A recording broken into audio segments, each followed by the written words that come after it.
Howdy, my name is Don, and I'd like to welcome you to another one of our training sessions on the Homeless Management Information System.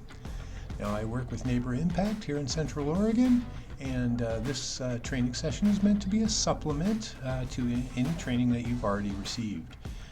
When you first get an account and a license to work within the HMIS, we like to have a live training where we get to meet all of our new partners, and we go through a lot of the processes that you'll need to do to start your job. So this video and other documents are kind of meant to reinforce that learning, help you out when you're out there in the field or in your office doing this work on your own. So I'll repeat a few of the things that you probably saw in the live training, but I hope it fills in any blanks or anything that you might have missed. So as usual, we're going to encourage you to be involved and try this out, and just stay in touch if you have any questions. So we're using WellSky. It is the vendor that makes our HMIS system. They have two different sites. The training site is kind of like a sandbox where we can go and practice and play around with all of our projects and programs. We get to put in fictitious user data and client data and just really learn how to use the database without worrying about impacting reports or any of the live data. In our training, we usually make sure that everybody is comfortable doing the basic skills that they'll need to use, and then we provide credentials to the live site. But for the sake of this training, I'll go through everything from the beginning. So everyone signs a user agreement, and that's how we get you started on getting a license.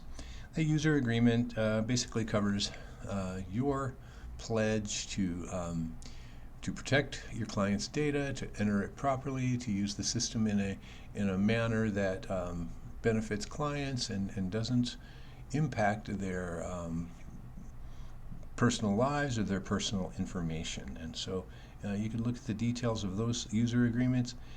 We just want to be careful that we're always doing the best work that we can with the best practices. So let's launch right in. So I have a fictitious case manager in our system, and I'm going to be using their name and some fictitious projects for these trainings.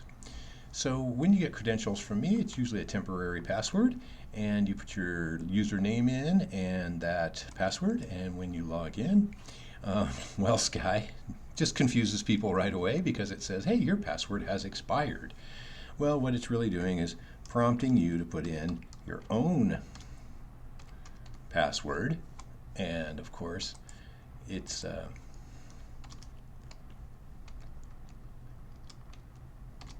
always wise to pick a password that's about 8 characters long, has a mix of upper and lower case numbers and some special symbols. And we all live in the 21st century, so we know we want to be careful of that password. We want to make sure we use one that we only have access to. And so when I make that password and log in, you'll notice that then I pop right into the HMIS main page. And if this is your first visit here, I'll be happy to give you a tour and remind anybody who's been here before what they're looking at. Okay, so as you come in the upper right-hand corner, you'll notice that your name and your role in the database is listed there. Casey is a Case Manager 3, and that's what many people are going to be set at in our database. That means they can search for client data, they can put in client data, they can enter projects, they can even run simple reports. But many people have different levels of access to the database. Yours will be listed there. In the upper left-hand corner, it'll tell you that we're in the Oregon Multi-Continuum, and this is the training site, and it'll give you the agency that you're connected to. So this is a fictitious agency, Cascade Area Neighbors. Now in the middle of the screen, you'll see some interesting windows. The first one you'll see is the system news, and there's news in there just about the system itself. So things that might be changing in the system or some reference material will be in there. The first piece of news down here, welcome to the Oregon Multi-Continuum, is sort of helpful. If you click on that, you'll see that it's going to take you to the OMC HMIS Learning Library. And I would encourage you to go there. That'll take you to a separate website, but they have a lot of training documents and a bunch of standard templates and things in there that were really helpful. So if you want to become an HMIS super user, that's the place to go and learn all kinds of extra stuff. And if you're having trouble with it, reach out. I would be happy to help you with it.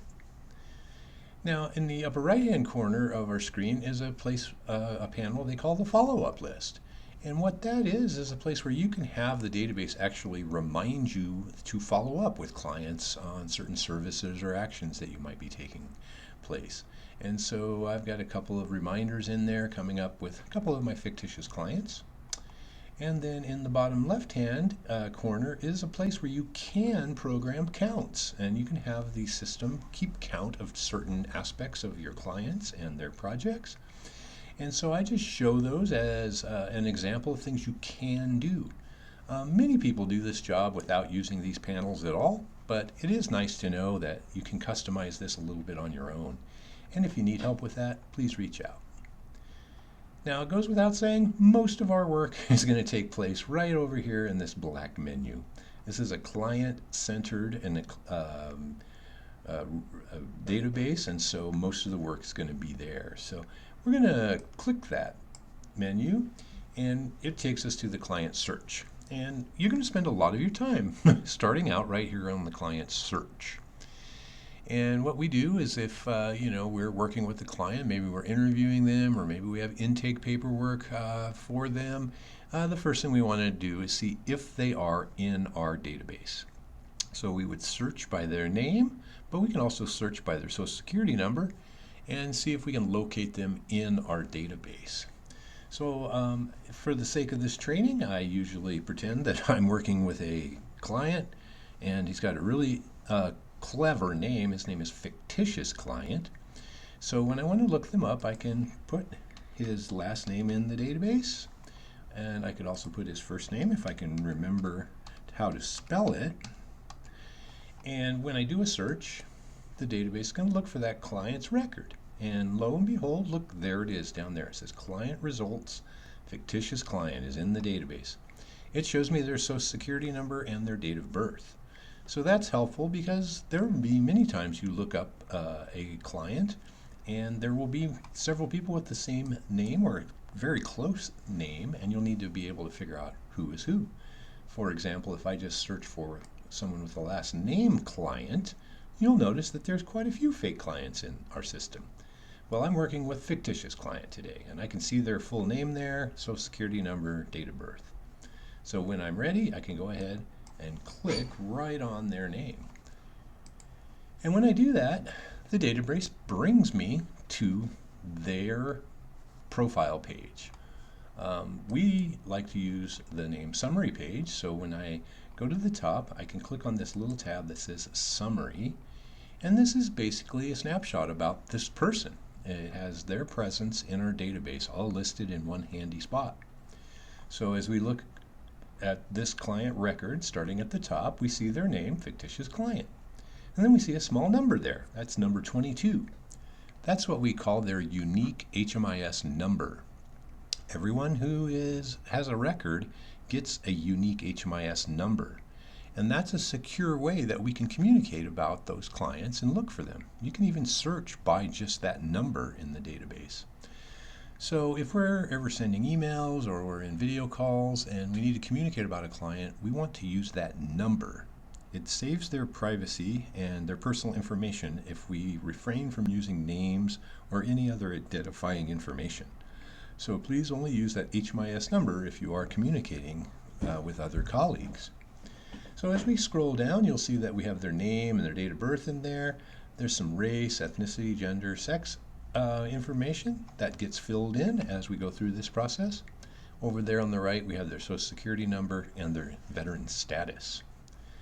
As we scroll down, you'll see there's different panels, and they may show up in different places depending on your agency, but we have their household, so their panel is listed here. Fictitious is a single individual, but if they were in a family, their spouse or children or relations would be there. There's a release of information panel, and that shows which agency holds the release of information that allows us to share data about that client. there's a panel that lists all of the entry exits, and that means any programs, projects that this client might have been enrolled in. And you can tell we use fictitious client for training because they've been enrolled in all kinds of projects. They also have a panel for services. So any services that a client has received will be listed there. And you will see some clients with many services. Farther on down the screen we see shelter stays. So any stays in emergency shelters will be listed. And then if there is an active case manager, it'll be listed in this panel here. As we scroll on down, we'll see something called the Central Oregon front page. And this is something that we've decided to have here on the front page of a client's record. That's useful. If they have contact information, it'll be listed there. Their current living situation will also be listed there. So as they move through our housing process, they will get different entries in these panels. So that's the main summary page. As we look across the top, you'll see those tabs that I mentioned. The next tab over is called the Client Profile tab. In there will be some of that demographic information we talked about that gets entered, and then some of these other things, they will be filled in as we put our client into a project. Farther on down that screen, you'll see some boxes. One is Client Notes and one is File Attachments. Now those are there because this is sort of a one-size-fits-all database for lots of different projects and different agencies. But we're finding here in Central Oregon that we're really not seeing too many people use client notes or file attachments. Now those areas are kind of tricky because if you did put notes about a client in there or any attached documents, it would be visible to everyone in Central Oregon. So that brings up this topic that we deal with a lot. It's called visibility. So when we enter an agency into the database, we usually include them in what's known as the Central Oregon Visibility Group. That's usually a great thing. That means if somebody puts in data about a client in one agency, all the other agencies can see it because we're working together to try to help this person find safe and stable housing. And that's really a great thing when we're trying to share and make referrals and understand this person's spot in their journey. But that could be a bad thing if somebody puts private or confidential information in there in notes or in file attachments. Because if one person in an agency puts it in there, everyone else can see it. So we're refraining from using some of those areas in the database, but reach out to anybody in the HMIS staff area if you have questions. But it gives me a chance to talk about visibility. So now you know, everything we put in can be seen by everyone else. The next tab across the top is the Households tab, and that's where the detailed information about the household the individual is in will be displayed, and you will find that clients have been in multiple households sometimes. As they move through life, they change spouses, or they add or reduce numbers of children, or children join their own households. So lots of things will be listed there, and you can also see that there's a button there that lets you manage a household. So if you ever have to add or subtract people from a household, this is where you go. Now this is my chance to tell you to reach out anytime you have questions about things like that. In these basic trainings, we won't get to cover every single topic, but something like changing or modifying a household, that gets to be fairly complex. So my suggestion is reach out to us the first time you need to do that, and maybe the second and third time, and we'd be happy to talk you through it. So this is my first invitation. You'll hear me invite that many times. Anytime you run into a tricky situation, just reach out. We'll talk you through it, okay? As we go across the top, you'll see another tab there, the ROI tab, which is Release of Information.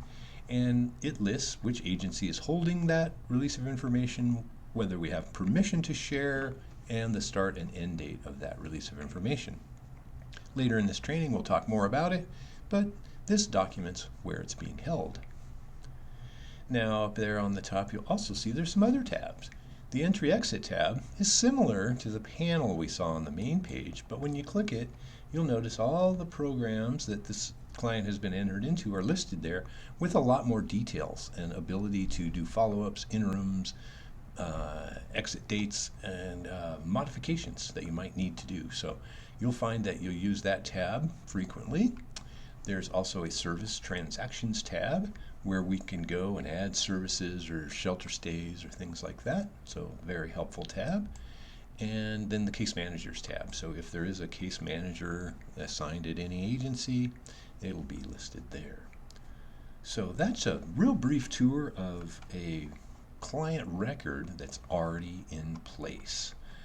And I would, suggest that as you jump into the training site, you take a look at a few fictitious clients and just get used to navigating around, clicking on these tabs, and trying to understand, how things are organized, because you will be looking at this quite frequently.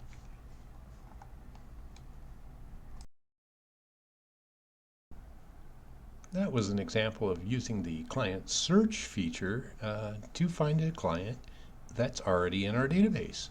And I can tell you that quite frequently that's going to be the case. Many of the people that we will be working with have already been put into the database at one time or another, and you will just need to locate them, make sure you're working with the proper client, and then enter them into projects or services.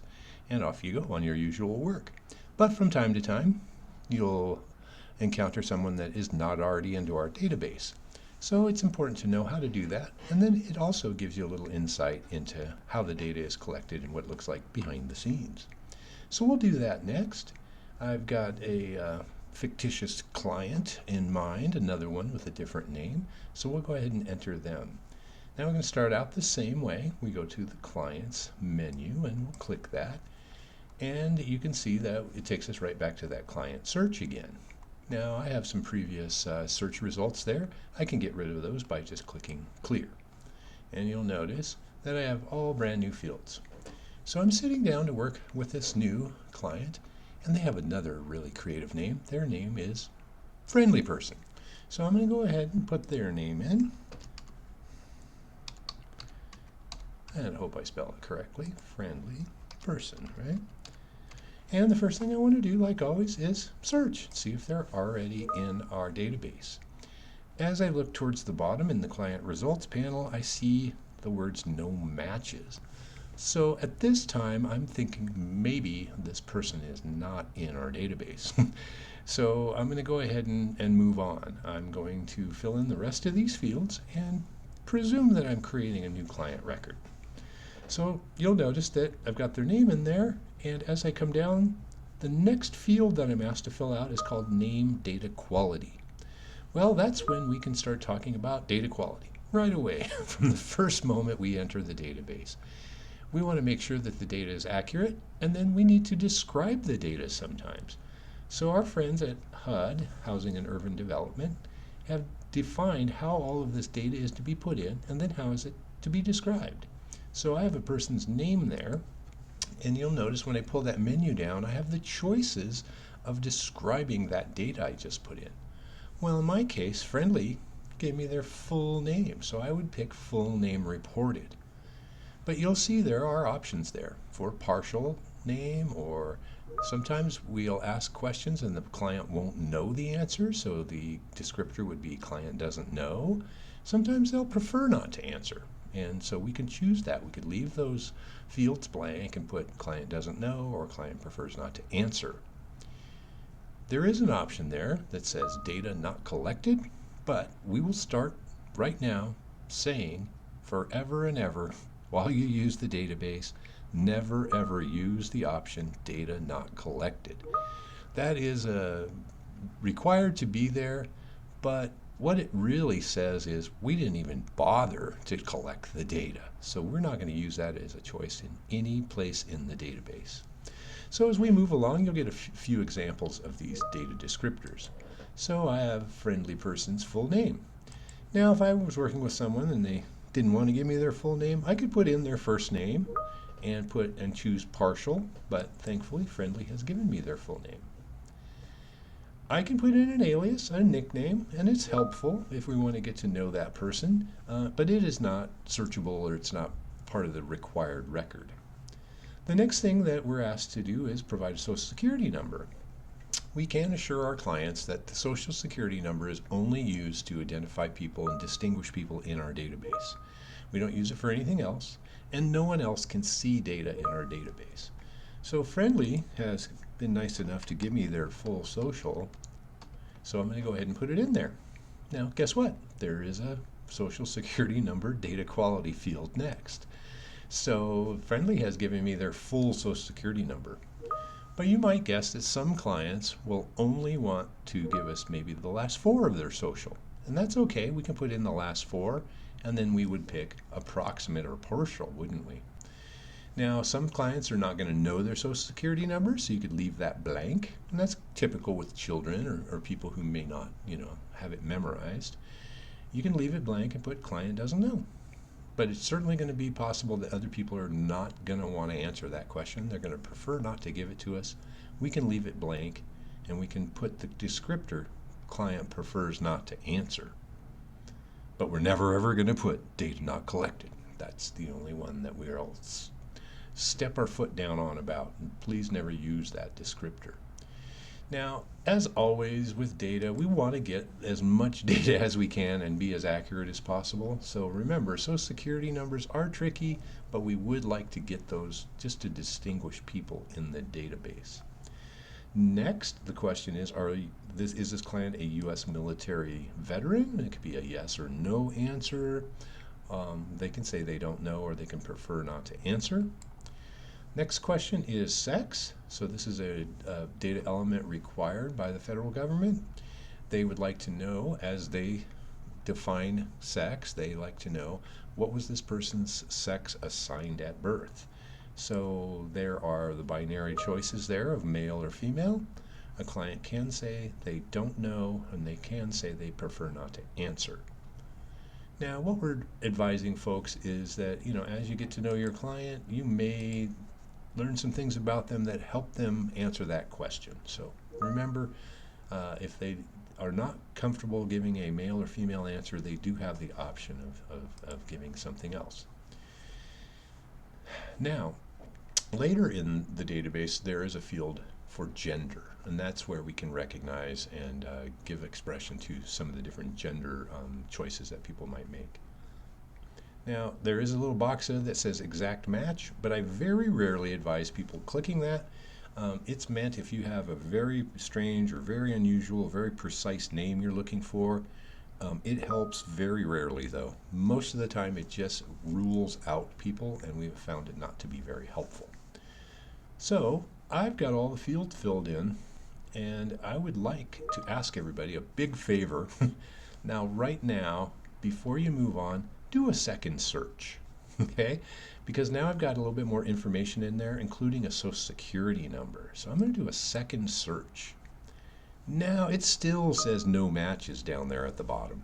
I can be very confident now that this person is probably not in our database. As you might guess, we want to avoid making duplicate records. If we make a duplicate record, it just causes problems because it could delay services, it causes confusion on reporting, and it is usually a negative impact on our client.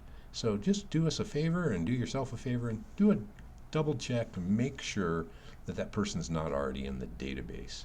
So I've done my due diligence, I've done 2 searches and they're not in there. I didn't find them by social security number. That happens a lot. Sometimes the name will be different, but the social security number is in there. So I just want to be sure. So I'm confident. I'm going to move on. I'm going to click this button now that says Add New Client with this information. When I do that, I get a little menu that pops up, and it gives me a choice about making their household. We recommend that you make the household right away. Now, all data for a client gets encapsulated in this idea of a household. Even a single individual is going to be in a household. So it's a very important data element, so we recommend you make it right away. So I'm going to say add client and add a new household. So when I do that, I get a new add new household menu. It pops up and it allows me to start filling in some more information. I can select the household type. In this case, friendly is a single individual. Now, since they're a single individual, I don't need to do any more searches. But if I were building a multi-person family, I could search for children, spouses, and add them to the household right here. And we'll do that later on in this training. But I'm going to scroll down to the bottom and I see a little panel down there that says selected clients. So this is the client that I have selected for this household, and they're the only one, so I'm ready to click continue. And now when I do that, I get to define a few aspects of this household. Get a chance to double check that I've got the correct household type there. And then there's my client. And I have a few questions to answer. Are they the head of the household? Well, yes, they are. Now, when I say yes, that they are the head of the household, you'll notice that the relationship to the head of the household automatically changes to self, because that's their relationship to themselves. Everyone has to be defined some way in a household. There has to be one head of household, so there has to be one, but there can only be one. So in this case, that was pretty easy. But in a multi-person household, that has to be determined, and then the relationship to that head of household is shown for everyone else. This date, when they joined the household, is when did we make this household record in the database. This was pulled from my computer today on February 11th, so that's the date this record was made. Now you can change that and backdate that if you need to. If you have intake documents from a previous day or something, you can go ahead and change that. But for the most part, people just leave it on the day that they made this record. So I go to the bottom now and I push save and exit. I am done making that household. And ba-boom, I come right back to my brand new client profile. And when I click the summary tab, you'll see that this looks familiar to the one that we looked at a moment ago. This is now a brand new record for the client named Friendly Person. Their HMIS number is 282, so that is the number I would use to communicate about them. I have all the tabs across the top. You'll notice that the household panel has been filled in, but all the rest are blank, including the release of information. So we'll move on now to techniques needed to get all the rest of that information. The next step in the process of creating a new client record is to document the release of information, also known as the ROI. So you'll notice there's a tab at the top of the screen where I can click ROI. But like most software, there's more than one way to do things. If you'll notice down in the panel, it says release of information. I could add one there as well. Either way works. I just recommend using the tabs at the top because you have more control over what's happening, and sometimes there's some edit buttons and things that you can use. So I'm going to add a release of information. And when I do, I get a simple menu here that I need to fill out. So I'd like to explain the release of information a little bit. Really what it is just an agreement with our client. And we ask them a basic question. Do you give us permission to share your information and data with other providers in our continuum of care? And they can say yes or no to that.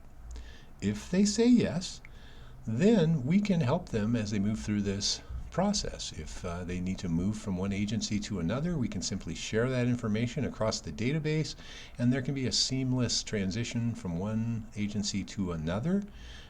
They can be referred from one service to another, and so lots of positive things can happen. Now, if a client is uncomfortable with that, they can say no. And really all that does is just prohibits us from sharing the information with another agency. So in this training, I am pretending to work for Cascade Area Neighbors. So if I had a client that said no, they didn't want to share that information, that's okay. Everything that we put into the database is at the prerogative of our client. So if they say no, that's all right. I would document no answer here. I can still put them in the database. I can still enter them into projects and services, and my agency can still get credit for them on reports. We just cannot share their data with another agency. So if they wanted to be referred for another housing opportunity or another agency wanted to see that data, we would have to say no, and then the client would then have to go interact with that other agency on their own. As you might guess, most people say yes, so I'm going to document a yes here. Now, as we look at that window, it's going to be familiar to people who use the database a lot, and you're going to see a lot of similar windows. at the top it says we have a single individual household, and there's the person, friendly person underneath. I like to get in the habit of just clicking that dot in front of the household anyway, so that makes sure I select the entire household. As I come down, we see that the provider is the agency called Cascade Area Neighbors. Now, your agency will probably have a different name, but the release of information is the only piece of data really held at the agency level. If you don't see your agency there, you can search for it and you'll find them in the database. So that looks correct. My next menu is, have they released that, yes or no? And in this case, it is a yes. The start date is the date that was pulled from my computer, but like always, you can change that if you are doing some paperwork catch-up, or if you need to backdate it to reflect what you have on some signed documents, you can change that date. We do need to enter an end date, and in our continuum of care, we hold a release of information for 7 years. Now that might seem like a long time, but that just gives us the ability to track this record for an extended period of time. So I could type in 2/11/2033 if I wanted to. I could also use this button to click and fast forward to 2033, or you could do a little trick that I like. This next icon here lets you put today's date in there when you click it, and then I only have to change the last 2 numbers. So that's a little time saver. So that reflects that the release of information will be held for 7 years. And then we need to declare what kind of documentation we have there.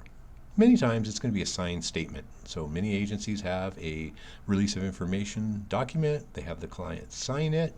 And all we're doing right here is documenting that we have it at our agency. But verbal consent is okay. Some agencies do that. And if they do, they'll often put a witness's name there. But my client has given us permission to share their information. I'm going to push Save Release of Information. And then you'll notice it is now documented on my client's record. When I go to their Summary tab at the top of the page, you'll notice now that everyone in the continuum of care can see this person's name, their HMIS number, and that a release of information is on file. So that's a very important step. We want to do that right away. And as always, if you have any questions, you have an open invitation to contact me, and I'd be happy to clarify anything you need to know about the ROI. Okay, well, now we have time for a review. We're going to demonstrate the process for entering a household into the database now, and that'd be a group of more than one individual all living together. And it's a great opportunity for us to review, and because we get to go through the same skills on each person that we just use for an individual household. So I'm sitting down today with my new client. Their name is Dado person, and so like always, the first thing I want to do is search for them. Now, Dado is the head of the household, and so it's always best practice to start with the head of household, search for them, and if they have a household, then you choose it, and off you go with your work. But in this case, I see no matches, so it might be the case that this person is not in our database. So I'm going to go ahead and fill in the rest of that information, and we'll do another search. So in this case, I have their full name reported, so Dado person has given me their full name. There's no alias or nickname, but they were a little hesitant to give me their full social security number. So I got their last 4 digits of their social security number because I explained to them that we only use that to identify them in the database. So they were comfortable with giving me the last 4. Now it's important that I describe that data. So that is approximate or a partial social security number reported. Now, the next question, are they a U.S. military veteran? I'm going to answer yes to that. And you should know that there are many services specifically for veterans, and if this is indicated in a client record, that will show up in reports, and they will definitely be getting the services they deserve as a veteran. Next question is, what's their sex? And Dado identified as male. So the next thing, of course, is do your due diligence, as they say. Let's do a second search and make sure that they're not in our database.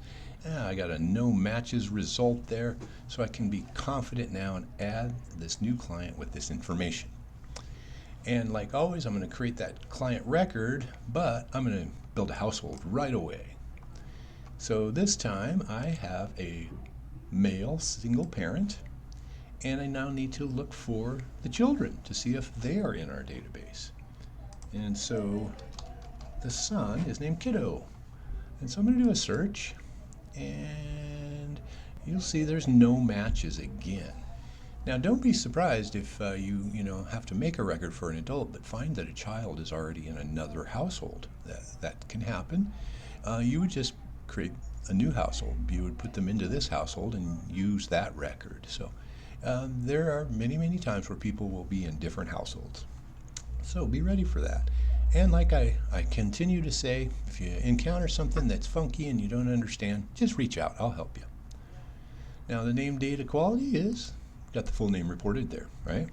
This child doesn't have an alias, and there's no social security number yet, so we put client doesn't know. Now, U.S. military veteran? No. Sex, they are a male child. Now once again, let's go ahead and do that second search, just in case. It still says no matches, so I can add new client. Now, like a good computer always does, the software asks you, are you sure you really want to do that? You want to continue? You want to add this new client? And I am indeed sure, so I'm going to push OK. Now you'll notice I remain on that screen, but if I look at the bottom where it says selected clients, I now have the dad and the first kid. And I'm going to continue to build up that family in the same way. Now if I make a mistake or need to remove someone at this time, I can always push that little red minus circle and they will be deleted from that household. So here we go, back to the top, because we have another child named Missy. We've got their full name. They don't know their social security number. They are not a veteran, but their sex is female. So I'm going to search for Missy, and it says no matches. So I can go ahead and add that new client. I can assure the software that I do want to do that. And you can see I'm building up the family here in the selected clients panel. And as you work with more families, you know now that you can just keep adding them until you have the entire family there. And if you need to remove someone, you can. I'm all done. I've got a small family here. So I'm going to push continue. And when I do, I get this new window that allows me to define the head of household and relationship. So Dad-O is the head of household, so the answer is yes, they are the head of household. Their relationship to themselves is that they're themselves. Kiddo person is not the head of household, so that will remain no. They are the son. Missy person is not the head of household. They are the daughter. And daughter is there. They have all joined this household. This household record has been made today, February the 12th. And as I scroll down, I see now that I've got all of the household members here. There's their client record, and if I need to review that, I can click on that right here, and it shows me what's going to be on their client record. And there's Dad-O. Now, here's the big magic moment. When I push save and exit, ba-boom, it makes records for everybody. So when I go to the head of households record, Dad-O person, you'll notice that it's got all the usual features, and there is the family in the household. And so it's easy to navigate in our database. You could click right here if you want to see Kiddo's page, and you'll go there and you'll notice, hey, there's Kiddo. Their HMIS number is 286, and eventually you'll see that all of the services and projects that the father or the family gets entered into will show up in each person's profile page. So there's Missy's page. She's number 287. So you can navigate that way. We've learned how to search. You can go to client records by searching for them. You can click on them if they are in one of these panels. There's a link, and there's a handy feature up here in the top right-hand corner that lets you navigate as well. It says last viewed, and if you click that little triangle, you can see that my computer keeps track of all the people that I look at, all their profiles in each session while I have the software open. So after you've been working for a while, some days you'll have looked at 20 or 30 records. And you may not want to search for them again. You can just come here to last viewed and go, well, I want to go right back to SpongeBob's site and look at it, and it takes you right back there. Okay, so we're working with Dado today, and I can go right to their record. So I use that frequently, and a lot of our colleagues will. There is another feature there called favorites, and it does give you the chance to mark favorites. So if I am working with a particular client a lot, like I work with fictitious client all the time, I favorited them by clicking the star in the top right hand corner of their profile page, and it puts them right there. I have to keep track of their number, but sometimes you'll see their name, but it's a handy feature, and I know some people use that if they're working with the same client frequently. Okay, let's move on. I'm working with Dado person today, and I go back to their summary page. It's all ready to go. The next thing, of course, everyone should know, we want an ROI. We should not proceed unless we have a release of information about this family. So I'm going to click the ROI tab. I'm going to click Add Release of Information. I like to be in the habit of clicking the Family checkbox because it includes everyone automatically. Now, if there is someone in the family who doesn't agree, like sometimes we have an uncle or another family member that doesn't want to have their stuff shared, you can uncheck them. But for the most part, it's a good habit to click the entire family. Got them all selected. Here's my provider. Has release been provided? It is indeed yes this time. I'm going to change that end date to 7 years out. So that will be valid for 7 years. And I have a signed statement. So I'm going to click Save that release of information. And as we said before, it is now documented that that release of information is held by Cascade area neighbors, and everyone else in the continuum knows it's okay to refer this family back and forth between projects. And just so you know, when you go to each of the family members, the same information shows up. So there is a release of information on kiddos summary page as well. So we've done a great job. We have now gotten a single individual in our database. They're ready for services, and now we have a family entered, and they are ready for projects and services as well. So now this client has a record in our database. You'll notice that the basic structure is in place. We have their household recorded, we have their release of information created, and now any other worker or user of the system in our continuum of care can access this record. They could also provide services, enter them into projects, declare a case manager.